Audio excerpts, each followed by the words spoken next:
Okay, magandang gabi po sa ating lahat mga kalakay.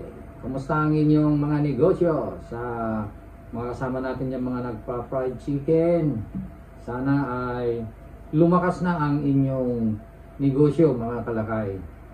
At ngayon ay buwan ng October. We hope na talagang lumakas na ang ating mga negosyo. So, kumusta nga ba ang inyong mga pagtitinda ng fried chicken mga kalakay? Sana tumaas na ang inyong sale. Sa amin, sa awa ng Diyos, ay tumaas na rin kahit papano mga kalakay. Nakakaubos na rin kami ng 90 kilos to 100 kilos. Pero hindi pa kami lumalampas ng 100. Hindi gaya ng dati na nakakaubos pa kami ng 150 kilos sa isang araw. Pero pagtsagaan na lang muna natin mga kalakay. Total ay bare months na at dito sa probinsya sa amin ay talagang kasalukuyan na nag-harvest na yung mga magsasaka ng kanilang mga palay, kaya dumadami na rin yung mga pera ng tao ngayon mga kalakay. So ang ating share ngayon ay tungkol po sa fried chicken. Siyempre sa pagninegosyo natin ng fried chicken, marami kasing nagtatanong kung ano ang ginagawa sa mga hindi nabenta na fried chicken. Kasi maraming mga nagtitinda ng fried chicken na meron talagang naiiwan, hindi nabebenta. Kahit gaano pa nila ginagawan ng paraan, meron pa rin natitira. Gaya sa amin, sa araw na ito. Ito, ang dami oh. Ang dami.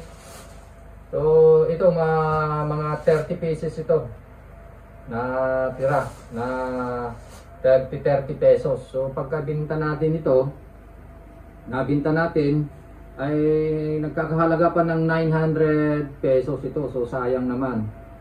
Ito ay talagang ganansya na natin o tubo na natin. Kaya lang hindi nabenta. Kaya ano nga ba ang gagawin mga kalakay? So bago yan, nais ko munang i-shout out ang ating isang kalakay dito. Nagpapa-shout out si Kalakay Gauden Kaminan. Yan, shout out sa iyo. Yan, agree ako na masarap, 1000% legit na legit. Yan, pa-shout out Kalakay. Salamat po and God bless. Yan, thank you Kalakay sa inyong pag-agree. Ayan, so ano nga ba ang ating ginagawa sa mga tinatawag na leftover? Yan. Ang karamihan, yung ibang mga nagbebenta ng fried chicken, kung hindi maiwasan, ginagawa nila itong lumpia, ganyan. Kung ano-ano pang ginagawa nila, rini-recycle nila. Yan. Sa amin, hindi na namin ito ginagawang lumpia kasi panibagong expenses na naman, panibagong labor na naman. Yung gagawin mo pa, himay-himayin mo, tanggalin mo yung mga buto, yung coatings, tanggalin mo. Yan, bibili ka pa ng mga ingredients sa lumpia, pambalot ng lumpia, carrots, etc. etc. So, karagdagan pang labor. Siyempre, another expenses na naman. Ngayon, ang problema mga kaibigan, paano kung hindi na naman mabenta yung lumpia? Ayan, yun ang problema na naman. Ano na naman gagawin sa lumpia na recycle na naman natin yung lumpia? Saan natin ito pwedeng i-convert sa lumpia mga kaibigan? So hindi ko lang alam. So kanya-kanyang style, pwede yon mga kaibigan, basta pag ginawa nyo yung lumpia dapat mabenta na yun. Kapag tayo nagnegosyo, kung halimbawa hindi mo na kaya yung gawin na lumpia o anuman, meron pang pinakamagaan Sa amin kasi ito yung ginagawa namin dati. So nire-reheat po namin ito. Kaya lang pagka-reheat kailangan mabenta na kaagad at ma-consume na kaagad. Madali lang naman ang gagawin pagka ni-reheat. Ito kapag meron tayong leftover na ganito, kailangan naka-seal dyan, dublehin natin ng plastic, ilagay sa Tupperware at ilagay sa loob ng ref. Kaya kinabukasan, ang ginagawa namin, pag nagre-reheat po kami, ay winisikan namin ng tubig bago namin isalang. At binibigla namin, kailangan malakas ang apoy, kailangan mainit talaga yung mantika.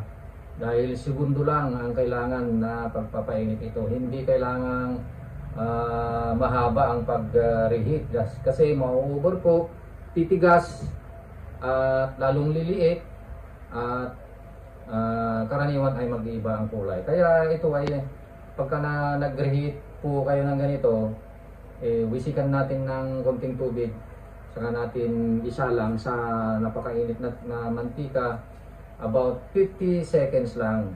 So ganun po kami nagre-reheat. At kailangan maibenta na kaagad. Karaniwan sa mga naiiwan na ganito ay yung maliliit na cut, kaya kailangan ipa-discount na. Ayan.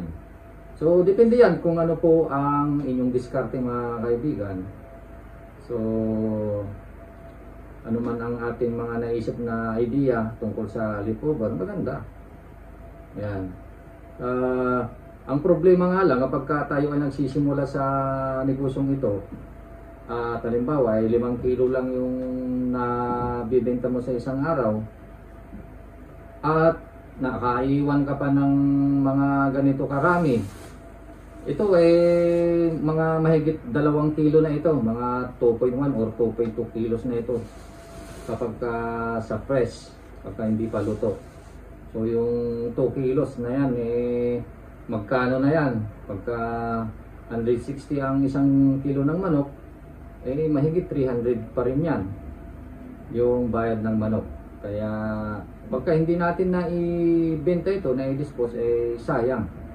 Andun na yung ating puhunan. Kasi pagka 5 kilo lang yung nabibenta natin sa isang araw, loging-logi tayo kung hindi natin may dispose yung ganito. Kapag halimbawa sa amin nakakabenta kami ng 90 to 100 kilos, yung ganitong 2 kilos parang hindi gaanong napapansin. Kapag kahit hindi mabenta ito, kung nakabenta ka naman ng 100 kilos, hayaan mo na pagka halimbawa ay hindi nabenta. Yan. Pero karaniwan naman ay nabibenta naman mga kaibigan. Ang problema nga lang pagka nirehit natin at hindi pa nabenta sa araw na iyon, ay hindi na pwedeng ibenta kinabukasan. Uulamin mo na lang sa gabi, o di kaya ay isahog mo na lang sa chop suey, o di kaya ay sa pinakbet, o di ba? Yan, pwede namang isahog yung mga niluluto natin, ang manok na hindi nabenta mga kaibigan. So alinman sa inyong diskarte ay nasa sa inyo na yan mga kaibigan. Mga kalakay, sana ay nagkaroon kayo ng idea. Ito ay real talk lamang ito mga kalakay. Ito po ay talagang nangyayari sa ating negosyo. Ayan, nangyayari talaga. So sana nagkaroon kayo ng idea. Maraming salamat sa inyong panunood mga kalakay. Ayan. Mga kalakay, available na po sa Shopee ang ating Calpos merchandise. Available na po ang marinated mix at ang ating breeding mix.